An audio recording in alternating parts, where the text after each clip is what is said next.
Okay, so they have tried everything. उन्होंने वो सब किया है जो आज तक बॉलीवुड कॉमेडीज में हम देखते आए हैं, फिर चाहे वो कैमियो हो, केओस हो, नॉस्टैल्जिया हो या adult comedy. They have literally tried everything. But क्या इतना सब करके भी हाउसफुल 5 एक अच्छी मूवी बन पाती है, या फिर ये भी बॉलीवुड पे एक और कलंक ही है? यही डिस्कस करने वाले हैं हम आज की इस वीडियो में। और हाँ, एंड में हाउसफुल 5A और 5B की मिस्ट्री को भी सॉल्व करेंगे। आई मीन मैं स्पॉइल तो नहीं करूंगा, बट वी विल डिस्कस कि ये 5A और 5B वाला चक्कर क्या है और क्या वाकई में इनमें कोई खास डिफरेंस है। तो सबसे पहले शुरुआत करते हैं मूवी के प्रीमाइस से। डोंट वरी, कोई स्पॉइलर नहीं होगा, जस्ट बेसिक सिनॉप्सिस। तो हाउसफुल 5 की कहानी स्टार्ट होती है रणजीत डोबरियाल से, जो 69 बिलियन पाउंड्स के मालिक हैं। अब 69 यही नंबर क्यों लिया गया, तुम मेरे से बेटर जानते हो। फिर होता कुछ ऐसा है कि वो अपने 100वें जन्मदिन के लिए सबको एक क्रूज पे इनवाइट करते हैं, जहाँ पर वो सेलिब्रेशन के पहले ही भगवान को प्यारे हो जाते हैं। जिसके बाद से उनकी 69 बिलियन की प्रॉपर्टी पर हक जमाने के लिए लोग प्लान कर ही रहे थे कि रणजीत की एक विल सामने आती है, जिससे पता चलता है कि रणजीत ने अपनी सारी प्रॉपर्टी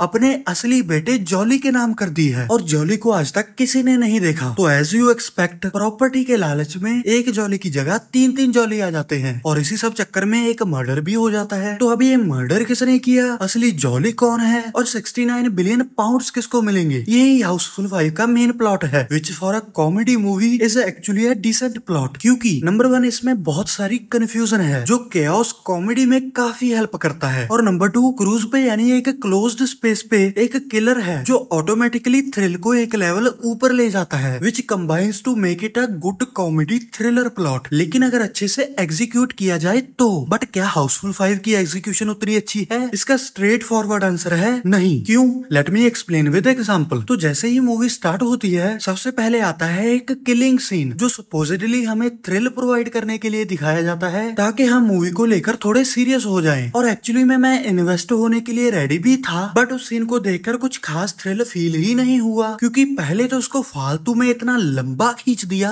कि आप बोलोगे कि भाई बस कर। और दूसरा, उस कैरेक्टर ने जो एक्सप्रेशन दिए हैं, देखकर बिल्कुल भी सीरियसनेस नहीं फील होती, पूरा टाइम जीभ बाहर निकाले रखता है। हालांकि उन्होंने उसका रीजन भी जस्टिफाई करने की कोशिश करी है, बट स्टिल समझ में नहीं आता कि इस पर हंसे या थ्रिल फील करें। This is supposedly the most thrilling scene of the movie. हाँ, उसके बाद जो टाइटल कार्ड आता है वो काफी क्रिएटिव था, which pretty much explains my thrill experience from this movie. क्योंकि इसके बाद जितने भी किलर रिलेटेड सीन आते हैं, उनमें सिमिलर सा ही एक्सपीरियंस होता है। बहुत कम ऐसा होता है जहाँ पर आप रियल थ्रिल फील करो। ऑलवेज या तो कोई कैरेक्टर कुछ ना कुछ सिली कर रहा होगा, या उस सीन की एग्जीक्यूशन ऐसी होगी कि you can't feel much. But यहाँ पे मे बी कुछ लोगों का एक्सपीरियंस डिफरेंट हो सकता है, जो कि आई थिंक इसकी स्टोरी की वजह से होगा। क्योंकि एग्जीक्यूशन को अगर साइड कर दें, तो स्टोरी को जैसे अनफोल्ड किया जाता है वो थोड़ा इंटरेस्टिंग है, विच कीप्स यू एंगेज्ड। क्योंकि मर्डर मिस्ट्री है ना, तो हम एज अ ऑडियंस उसको सॉल्व करने की कोशिश करते रहते हैं। अब थ्रिल की बात हो गई है, तो हाउसफुल फ्रेंचाइज की मेन यूएसपी कॉमेडी की भी बात कर लेते हैं। जिस सेम चीज को ही माइंड में रखकर आई थिंक मेकर्स ने भी मोस्टली सीन्स को कॉमेडी के टोन देने की कोशिश करी है, और इस बात पे जरा गौर फरमाना, कॉमेडी के टोन देने की कोशिश करी है। अगर ये वाला रेफरेंस समझ में आया हो तो भाई जरा कमेंट्स में बता देना। कॉमेडी, हाँ, तो कॉमेडी उतनी अच्छी निकल कर नहीं आई, बट फिर भी कहीं ना कहीं पे थोड़ी बहुत वर्क करती है। जैसे कि मेनली तो अक्षय कुमार और रितेश देशमुख के सीन्स अच्छा एंटरटेन करते हैं, बट वो भी ज्यादा कंसिस्टेंट नहीं है कि आपको सभी सीन्स पे हंसी आए। Still they were relatively good, क्योंकि बाकी सबकी कॉमेडी तो इतनी खराब है कि either you will look at them with a straight face और just smile at most. By the way, include some cringe experience also. इसके अलावा मूवी में काफी सारे नॉस्टैल्जिक रेफरेंसेस यूज करे गए हैं, जिसमें से कुछ तो ट्रेलर में ही दिखाए गए थे, जैसे ये बंदर वाला सीन या ये तोते वाला। वैसे एक दो और भी हैं जो कि ठीक ठाक हंसा देते हैं। इन सब चीज के बाद जो कॉमेडी बची है वो सारी की सारी अडल्ट कॉमेडी है, जो कि आई डोंट नो अब आप उसे कितना प्रेफर करते हो, बट आई थिंक ये वो थोड़ा फैमिली ऑडियंस को तो कट कर ही देती है। बस मेरा कहना इतना है कि इस मूवी में इनोसेंट ह्यूमर काफी कम है और अडल्ट कॉमेडी काफी ज्यादा। अब वो बाउंड्री तुम कहाँ पे ड्रॉ करते हो वो मैं तुम पे छोड़ता हूँ, but personally I think cheap adult comedy की जगह पे अगर प्रॉपर ह्यूमर या सिचुएशनल कॉमेडी हो, that will be better for this type of movies. I mean मैं ये नहीं कह रहा कि you can't make adult jokes, but at least they should make you laugh for real, not just cheap laughs कि हाँ इसने ये क्या बोल दिया, लाइक मीम्स। वो तो हम इंस्टाग्राम पे भी देख लेते हैं। आई डोंट नो, इस पे मैं तुम्हारा ओपिनियन भी जानना चाहूंगा। फिलहाल मूवी में थोड़ी बहुत सिचुएशनल कॉमेडी भी है जो कहीं पे वर्क करती है, तो कहीं पे आप सोचोगे कि ये क्या कॉमेडियापा चल रहा है। है। इसके बाद बची कुछ कॉमेडी मेटा जोक्स के नाम पे करी जाती है, जैसे कि जैकी श्रॉफ का छोटी बच्ची वाला डायलॉग या संजय दत्त और जैकी श्रॉफ के नेम अदला बदली करना। सो ओवरऑल मूवी में ना तो थ्रिल उतना अच्छा है और ना ही कॉमेडी पीक करती है, बस ठीक ठाक है। लेकिन जो पॉइंट मैंने वीडियो की स्टार्टिंग में बोला कि दे हैव लिटरली ट्राइड एवरीथिंग, वो डेस्परेशन तुम्हें मूवी देखते वक्त फील होगी, क्योंकि मेकर्स ने इस मूवी में वो सब कुछ डालने की कोशिश करी है जो भी आज तक चला है या चल रहा है। जैसे कि रिसेंटली हॉरर मूवीज बहुत चल रही हैं, तो भाई इन्होंने मूवी में जहाँ पर थ्रिलिंग म्यूजिक डालना था हॉरर म्यूजिक डाला हुआ है। इसके बाद जो आजकल एक चीज काफी चल रही है वो है नॉस्टैल्जिया। तो उसके हिसाब से हाउसफुल 5 एक तो पहले ही फ्रेंचाइज का पार्ट है, लेकिन इसके ऊपर से उन्होंने हाउसफुल 1, 2, 3, 4 सभी मूवीज में से कुछ ना कुछ लाकर इसमें डाल दिया। फिर चाहे वो कैरेक्टर्स हो या रेफरेंसेस या भले ही एक आध डायलॉग हो। जैसे कि अगर मैं ट्रेलर में दिखाई गई चीजों पे ही बात करूं तो अक्षय कुमार और मोंकी वाला सीन हाउसफुल 1 से ले लिया, अभिषेक बच्चन और जैकी श्रॉफ हाउसफुल 3 से आ गए, नाना पाटेकर का कैरेक्टर हाउसफुल 2 वाले जग्गा डाकू से इंस्पायर्ड फील होता है, और मूवी का क्लाइमैक्स जो कि मैं स्पॉइल तो नहीं करूंगा बट अक्षय कुमार की वेलकम और भागम भाग के क्लाइमैक्स जैसा लगेगा। एक बात और याद आई, अगर तुमने अक्षय कुमार और जॉन अब्राहम की देसी बॉयज देखी है तो उसमें संजय दत्त के आने पर एक म्यूजिक बजता है, वही सेम म्यूजिक इस मूवी में भी उनकी एंट्री पे बजाया जाता है। म्यूजिक से याद आया, they have literally used serial meme music which to be honest made me laugh for first time. दूसरी बार ठीक लगा और तीसरी बार तो स्ट्रेट आउट क्रिंज। और ऐसा मूवी में बहुत कुछ है जो 3-3 बार किया गया है। बाकी इस सब के अलावा एक कैमियो भी डाल दिया, और तो और भाई इन्होंने हाउसफुल 5 के 2-2 वर्जन निकाल दिए, हाउसफुल 5A और 5B, जो रिसेंटली सोहम शाह की क्रेजी मूवी में रिलीज के बाद क्लाइमैक्स चेंज किया गया था ताकि लोग दोबारा देखें, या उससे पहले पुष्पा 2 में 20 कुछ मिनट्स ऐड करे गए थे ताकि लोग दोबारा से थिएटर में आए। वैसा ही कुछ इन्होंने 2 वर्जन निकाल कर किया है। मूवी इतनी टेम्पलेटी से फील होती है कि सब कुछ कहीं ना कहीं देखा हुआ लगेगा। अब थोड़ी परफॉर्मेंसेस की बात करें तो I am sorry, I can't जज anyone's performance because I don't know इस तरह की मूवी में कैसे परफॉर्म करना सही रहेगा, एज इट्स ऑल अबाउट क्या वर्क करा और क्या नहीं। मीन्स क्या वो आपको हंसा पाए या आपका कुछ रिएक्शन निकाल पाए, फिर चाहे वो ओवर एक्टिंग ही क्यों ना हो, और अगर नहीं फिर अच्छी एक्टिंग भी पूरी ही लगती है। अगर इसी हिसाब से बताऊं तो अक्षय कुमार और रितेश देशमुख की परफॉर्मेंस मेरे लिए वर्क करी है। अभिषेक बच्चन के लिए मैं कुछ नहीं कहना चाहूंगा, और जितनी भी एक्ट्रेसेस थी वो मोस्टली एक आई कैंडी की तरह ही नजर आई है, जिनका बॉडी शॉट्स के अलावा कुछ खास काम नहीं दिखा, सिर्फ एक सोनम बाजवा को छोड़कर, जिनका एक यूनिक सा डायलॉग रेंट आता है विच वर्कड फॉर मी। आखिरी पास्ता और जॉनी लीवर क्रिंज फेल हुए। संजय दत्त और जैकी श्रॉफ की केमिस्ट्री सही लगी, और हाँ नाना पाटेकर का वो स्ट्रेट फेस विच फेल्ट लाइक अ stair through out his performance. इसके अलावा परफॉर्मेंस वाइज मेरे माइंड में कोई स्टे नहीं करा। अब एक चीज जो इस मूवी के बारे में डिबेट का विषय बन सकती है, लॉजिक। तो इस स्टोरी में कोई लॉजिक नहीं था। हाँ स्टोरी इंटरेस्टिंग थी क्योंकि बहुत सारे कैरेक्टर्स हैं जो ना तो जल्दी बोर होने देते हैं और ना ही प्रेडिक्ट करने देते हैं, क्योंकि जब भी आप बोर होने लगोगे कहानी किसी और पे शिफ्ट हो जाएगी, और प्रेडिक्ट तो आप कर ही नहीं सकते बिकॉज इतने सारे कैरेक्टर्स में से किसी को कोई प्रॉपर सेटअप नहीं किया जाता, सबका बस नाम ही इंट्रोड्यूस किया जाता है, और थ्रू आउट द ड्यूरेशन कहीं कहीं पे थोड़े बहुत हिंट दिए जाते हैं just to keep that murder mystery aspect alive which results into nothing concrete. तो फिर किसी को भी किलर बना दो, क्या ही फर्क पड़ता है। और जब तुम मूवी का एंड भी देखोगे तो तुम्हें ऐसा ही लगेगा कि क्या ही फर्क पड़ता है, इसको बना दो उसको बना दो, क्योंकि ना तो कोई क्लियर मोटिव है except money which is also very unidimensional, फिर ना कोई कैरेक्टर डेवलपमेंट है और ना ही कॉन्सिक्वेंसेस है। इट्स लाइक सब कुछ कन्वीनियंटली हो रहा है। और जिस चीज से आजकल लोग काफी परेशान है, मूवी का म्यूजिक कहानी में कहीं भी आ जाता है विच doesn't make any sense logically, but सभी गाने ठीक ठाक थे, स्पेशली लाल परी जिसमें और तो कुछ नहीं पता बट वाइब तो थी। तो बेसिकली आप लॉजिक मत एक्सपेक्ट करना because there is nothing explained logically. तो जब बनाने वाले लॉजिक को नहीं सोच रहे तुम क्यों सोचोगे। और by the way just to be clear, मैं लॉजिक एक्सपेक्ट कर भी नहीं रहा था। अब फाइनल कंक्लूजन पे आने से पहले कंफ्यूजन दूर कर देते हैं हाउसफुल 5A और 5B की। तो अगर तुम सोच रहे हो कि कौन सी मूवी देखनी चाहिए या दोनों में क्या डिफरेंस है, तो भाई इसका जवाब है कोई भी देख लो यार, क्योंकि दोनों वर्जन की कहानी और कॉमेडी सब कुछ सेम है, सिर्फ